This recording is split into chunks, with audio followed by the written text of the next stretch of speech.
533% in the last financial year.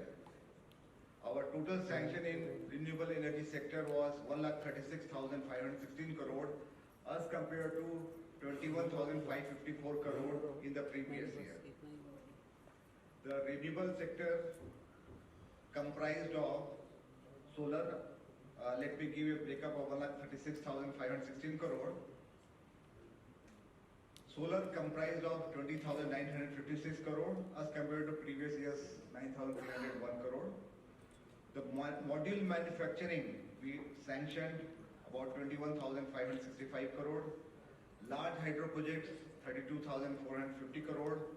Pump storage hydro projects, 28,304 crore.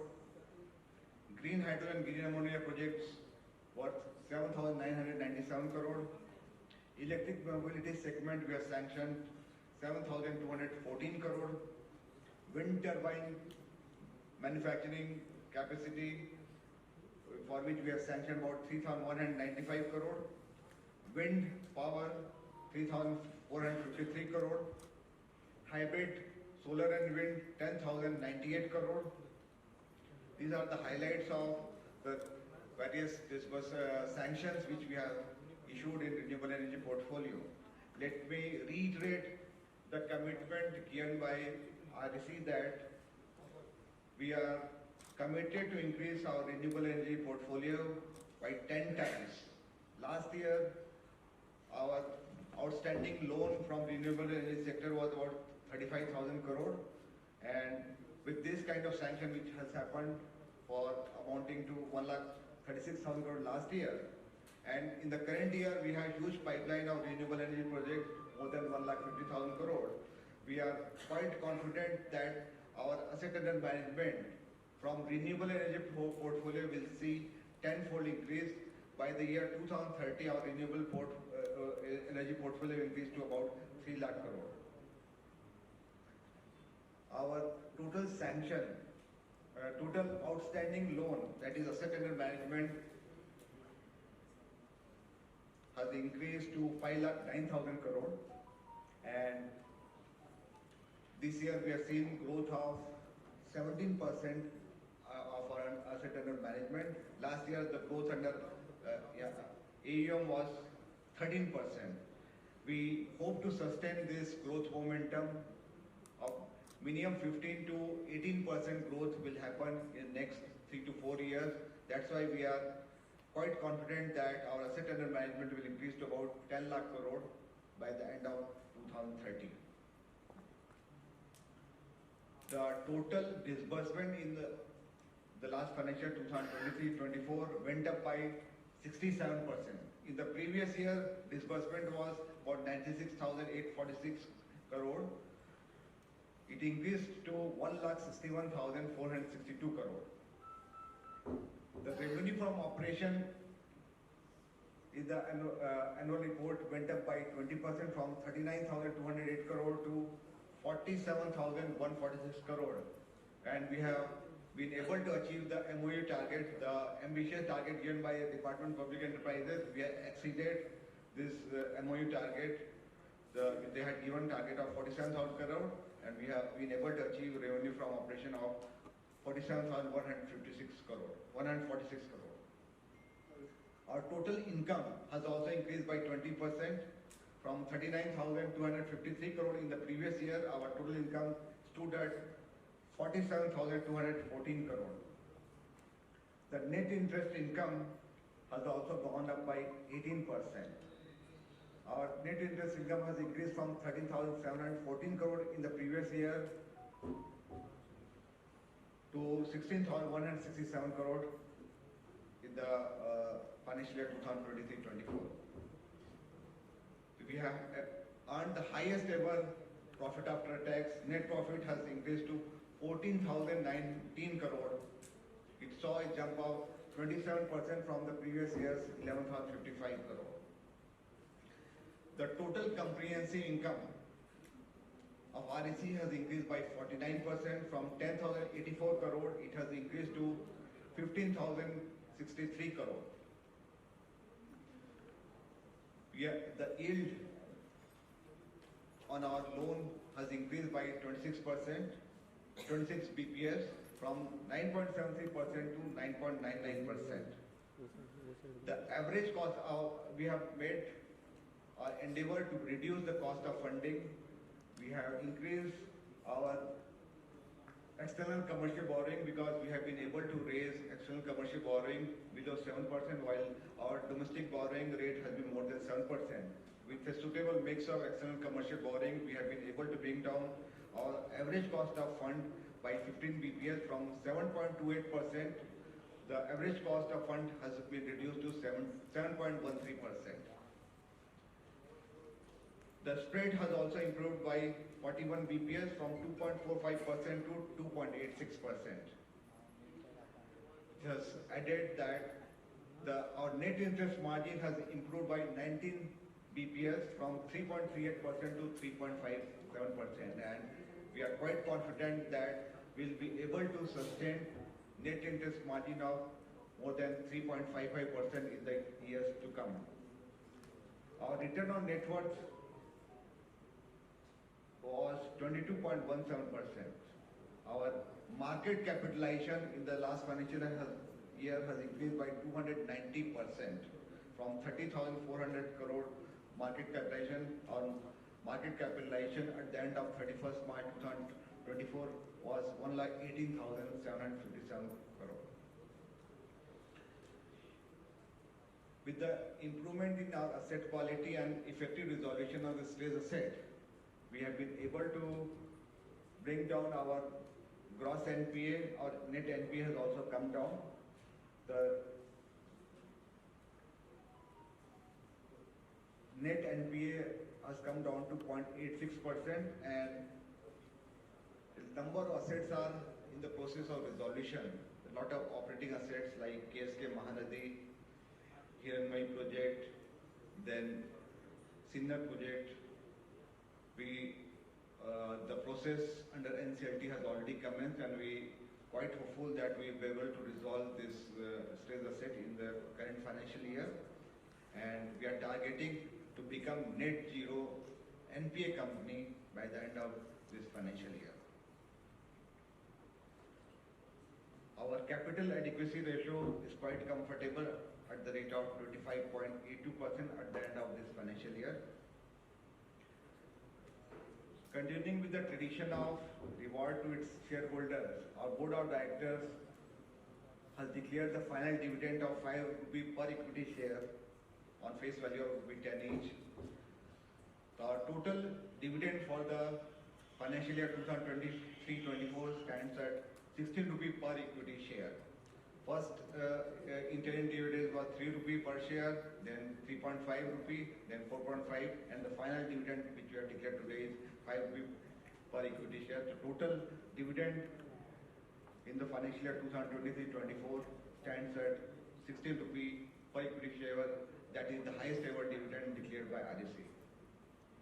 With this, I conclude by highlighting the financial results of REC. Now we are open for questions.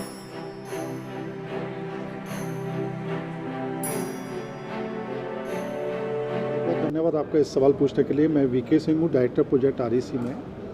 जैसा आज हमने अपने result प्रस्तुत किए आप सभी लोगों के समक्ष, विगत वर्ष में 23-24 में REC की परफॉर्मेंस कई मापदंडों पे बहुत अच्छी रही है।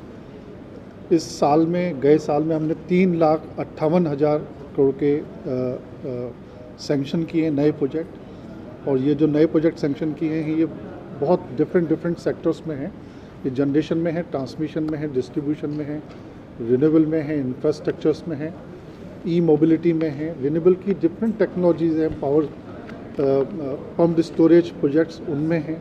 तो हमने वैरायटी ऑफ सेगमेंट में बहुत स्ट्रॉन्ग प्रोजेक्ट्स हम लोगों ने इस साल में सैंक्शन किए हैं।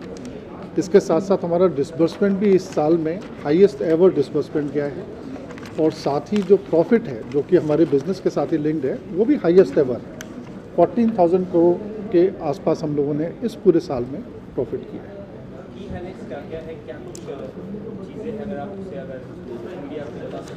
सो की हाईलाइट है, मैं क्वार्टर ना बता के इसको सालाना का जो हमारा रिज़ल्ट है वो मैं बता देता हूँ। तो हमने टोटल सेंक्शन 3,58,000 किए और हमने टोटल डिसबर्समेंट 2,68,000 किए। दोनों ही अब तक के सर्वश्रेष्ठ हमारे नंबर हैं। रिन्यूएबल सेक्टर में हमने 1,36,000 करोड़ से ज़्यादा के प्रोजेक्ट हमने सेंक्शन किए, जबकि हमने इससे पिछले साल में मात्र 21,000 करोड़ के किए थे। तो जो हम कह रहे हैं कि हम रिन्यूएबल एनर्जी को आगे बढ़ाएंगे और अपना पोर्टफोलियो में रिन्यूएबल एनर्जी को और फर्दर सेंक्शन और फर्दर डिस्बर्स करेंगे, तो वो हम कर भी रहे हैं। इसके अलावा हमने सोलर में करीब 20,956 करोड़ के हमने प्रोजेक्ट सेंक्शन किए हैं। मॉड्यूल मैन्युफैक्चरिंग के 51,000 करोड़ के। लार्ज हाइड्रो वो हमने करीब 32,000 से ज़्यादा करोड़ के प्रोजेक्ट हमने सेंक्शन किए हैं। पम्प्ड स्टोरेज जो कि एक नई टेक्नोलॉजी और अभी पिछले 1-2 वर्षों से देखने को मिल रहा है, उसमें हमने करीब 28,000 करोड़ के नए प्रोजेक्ट सेंक्शन किए हैं। ग्रीन हाइड्रोजन जो एक नई टेक्नोलॉजी है, उसको भी हम लोगों ने अभी पिछले 1 साल से सेंक्शन शुरू करना शुरू किया है। वो टेक्नोलॉजी पूरे देश के लिए नई टेक्नोलॉजी है। उसमें हमने करीब 8,000 करोड़ के 2 बड़े प्रोजेक्ट हम लोगों ने सेंक्शन किए हैं। ई मोबिलिटी में 7,200 crore. Wind turbine manufacturing again 3,200 crore close to. Wind में हमने करीब 3,500 करोड़ के नए प्रोजेक्ट सेंक्शन किए हैं और हाइब्रिड में करीब 10,000 करोड़ के प्रोजेक्ट सेंक्शन किए हैं। ये जो मैं प्रोजेक्ट बता रहा था आपको, ये लार्जली रिन्यूएबल एनर्जी से रिलेटेड है। इसके अलावा हमने थर्मल के भी प्रोजेक्ट किए हैं करीब 8,800 मेगावाट के, और ट्रांसमिशन और डिस्ट्रीब्यूशन के भी नंबर हमने आप लोगों के साथ में साझा किए हैं अपने प्रेजेंटेशन के थ्रू, जो कि हमारी साइट पे भी अब अवेलेबल है, वो आप देख सकते हैं। ग्रामीण क्षेत्र में कौन सा प्रोजेक्ट है और क्या कुछ प्रॉफिट है, कुछ बारे में बताना चाहिए? ग्रामीण क्षेत्र में पहले 2 मुहिम चली थी। पहले गाँवों का विद्युतीकरण जो कि कंप्लीट हो गया है। आज देश में हर एक गाँव में बिजली है। दूसरी मुहिम थी जिसमें हमने बोला था, भारत सरकार ने बोला था, मिनिस्ट्री ऑफ पावर ने बोला था कि हर घर बिजली, घर घर बिजली, और उसको सौभाग्य जो एक कार्यक्रम है उसके थ्रू हम हर घर तक लेके गए, और जितने विलिंग हाउस होल्ड थे लगभग 2.86 करोड़ जिनके घरों में बिजली नहीं थी, उनके घरों तक बिजली को पहुंचाया गया। तो ये दोनों काम गांव में हो चुके हैं। बट गांव में हम जानते हैं कि फिर और भी नए लोग होते हैं, नए घर बनते हैं, तो उनके लिए भी हम अभी RDSS में भी उनके घर के और गांव के जो रह गए, कुछ छोटे छोटे मजरे टोले इस टाइप के जो रहे हैं, वहाँ पे भी विद्युत और विद्युत से रिलेटेड इंफ्रास्ट्रक्चर पहुँचाने का काम RDSS स्कीम में भी अभी कर रहे हैं। की बड़ी जो प्रॉब्लम होती है गांव वाले क्षेत्र में, वो होती है पानी की, सिंचाई की। तो उस तरह कोई प्रोजेक्ट अगर बताना चाहें तो वो काफ़ी सारे प्रदेशों में जो एग्रीकल्चर के लिए जो पंप यूज़ होता है, उसकी जो बिजली है, काफ़ी स्टेट ने उसमें सब्सिडी दी हुई है, वो फ्री है। तो वहाँ पे बिजली की जो खपत है उसका कोई चार्ज नहीं लगता। ऐसे काफ़ी प्रदेश हैं। कुछ प्रदेश हैं जो बहुत कम चार्ज भी लगाते हैं, सब्सिडाइज रेट पे लगाते हैं, और किसान अधिकतर उन्हीं एग्रीकल्चर पंप को यूज़ करते हैं अपने खेतों की सिंचाई वगैरह के लिए। तो मैं कह सकता हूँ कि वो सिंचाई का पानी जो पंप वो कर रहे हैं, लगभग सारे ही प्रदेशों में वो या तो फ्री आ रहा है या तो बहुत सब्सिडाइज रेट पे आ रहा है।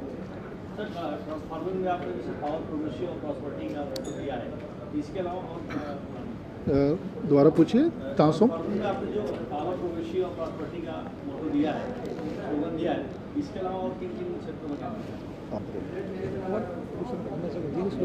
हम ये स्लोगन हमारा नहीं है जो आप हमारे बोल रहे हैं, ये शायद हमारा स्लोगन नहीं है। इसके अलावा इलेक्ट्रिसिटी के बारे में हम चाहते हैं कुछ अगर आप विस्तार से बता दें, किस तरह से आप तरफ से क्या कुछ चेंजेस आए हैं, स्पेशली गाँव वगैरह में जहाँ पर इलेक्ट्रिसिटी अभी भी कई गाँव ऐसे हैं। देखिए, देश में अब बिजली की जो व्यवस्था है काफ़ी मजबूत है। हम देख रहे हैं कि अभी आप जहाँ जहाँ भी रहते होंगे वहाँ पे आपने खुद देखा होगा कि बिजली की अवेलेबिलिटी काफ़ी है। हम जो हमारी जानकारी है वो लगभग 23.5 पौने 24 घंटे बिजली अर्बन एरिया में आ रही है, और लगभग 21 घंटे के आसपास गांव के एरिया में आ रही है। ये औसतन नंबर हैं। कुछ गांव में शायद कम भी आ रही होगी और कुछ गांव में 21 घंटे से ज़्यादा भी आ रही होगी। औसत जो है करीब लगभग 21 साढ़े 21 घंटे का बिजली आ रही है। तो बिजली की क्षेत्र में सारे ही यूटिलिटी ने, सारे ही प्रदेश के जो यूटिलिटी हैं, सब ने अच्छा काम किया है, और उसका रिजल्ट हम आप देखते हैं कि आज बिजली की व्यवस्था बहुत सुदृढ़ हो गई है, बहुत अच्छी हो गई है, हर जगह बिजली मिल रही है। काफ़ी तेज़ी से बढ़ रहा है, हम देख रहे हैं पूरी इंडिया इंफ्रास्ट्रक्चर काफ़ी फिर अगर तो उसमें अब देश की जब ग्रोथ होती है तो फिर बिजली सबसे बड़ा ड्राइवर है देश की ग्रोथ को करने के लिए।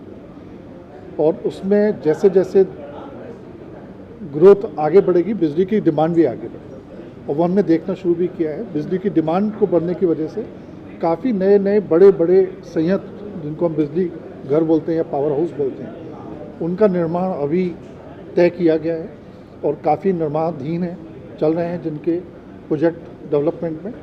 और ये आने वाले 2030 तक का हम लोगों ने एक प्लान बनाया हुआ, भारत सरकार ने एक प्लान बनाया हुआ है कि 2030 तक हमारी बिजली की व्यवस्था कैसी होनी चाहिए और उसमें क्या क्या टेक्नोलॉजी आनी चाहिए।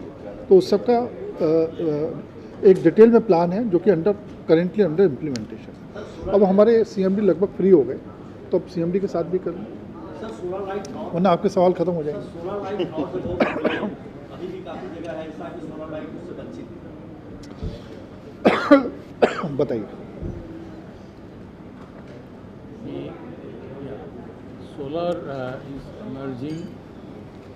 Government of India has set a target under the nationally determined हाँ बस contribution CMD का वो 2 मिनट 500 gigawatts CMD कौन से for बोल रहे हैं? renewable energy alone. We need to achieve by 2030. So our lending operations we are aligning according to the strategy of the government of India. Last year under the renewable energy alone, 1,36,000 crores we have sanctioned. So we are on a yearly basis, there will be an exponential growth, and this year our sanction target under renewable energy alone is 1,50,000 crores, in which solar occupies a major chunk. Environmental एक बहुत बड़ा important climate change से environment एक बहुत बड़े factor है। Next कितने बजे? 4 बजे। नेक्स्ट को तो टाइम हो गया 4:30। चीज़ ज़्यादा वो ना हो, और उसको देखकर आपको कैसे ग्रोथ क्या किस तरह से टारगेट कर रहे हैं कि एनवायरमेंट को ज़्यादा इम्पैक्ट ना पड़े, अगर उस बारे में अगर कुछ कहना चाहें आप। सब भारत सरकार के जो टारगेट हैं 500 गीगावाट 2030 तक लगाना ही लगाना है, उनको 2070 तक नेट जीरो होना ही होना है। तो हम लोगों ने भी ग्रीन जो फंडिंग है उसके लिए हम लोग एग्रेसिवली आगे बढ़ रहे हैं, और पिछले साल की ग्रोथ देखिए करीबन 500% हमने ज़्यादा सेंक्शन किए हैं इस बार। तो ये मोमेंटम जारी रहेगा आगे, और जिस तरह से रिन्यूएबल्स के नए प्रोजेक्ट्स आएंगे हमारे पास, चाहे वो किसी भी सोर्स से आएँ, ग्रीन हाइड्रोजन आए और सोलर आए, विंड आए, हम लोग उसके लिए करेंगे प्रोजेक्ट्स फंडिंग। और REC कमिटेड है इन प्रोजेक्ट्स फंडने के लिए, और हम लोग अच्छे रेट पे उनको फंड कर रहे हैं, मार्केट कॉम्पिटिटिव रेट्स हैं। तो हम लोग जो देश के लिए है उसमें पूरी तरह से इस क्षेत्र में योगदान करेंगे। टारगेट्स आपने सेट की चीज़ों के अगर बताना चाहें। तो हमने ये सोचा है कि हम रिन्यूएबल में ख़ास तौर से, आज रिन्यूएबल हमारा टोटल लोन बुक में 5% से भी कम है, बट हम इसको लगभग 30% तक लेके जाएंगे। वो तभी होगा जबकि हमारा फोकस रिन्यूएबल एनर्जी पे बना रहे। और अगर आप हमारे सैंक्शन और डिसबर्समेंट के नंबर देखें तो हमने फोकस बनाया हुआ 21,000 करोड़ जो हमने लास्ट टू लास्ट ईयर किया था, उसके अंगे से 1,37,000 करोड़ हमने इस साल में किया है, गए साल। तो इससे करके हम ये मानते हैं कि हमारी 2030 में जो लोन बुक है वो करीब 3 लाख करोड़ के आसपास तक पहुँचेगी, केवल इन रिन्यूएबल एनर्जी। वैसे डायरेक्टर प्रोजेक्ट्स ने सारी चीज़ें बताई दी हैं। तो इस साल में CMD को बोलो आ जाए तब। इस साल में अगर हम देखें बोलो। तो हमारे मैंने डिस्बर्समेंट बुलाया। भी और वर्षों के से बहुत ज़्यादा रही हैं। रेवेन्यू फ्रॉम ऑपरेशंस है वो 47,146 करोड़ रुपए है, जो पिछले साल में 39,208 करोड़ रुपए थी, और जो 20% ज़्यादा है। और टोटल इनकम भी है 47,000, और नेट इंटरेस्ट इनकम 16,167 करोड़ रुपए है, जो पिछले साल में 13,714 करोड़ रुपए थी, 18% ज़्यादा है।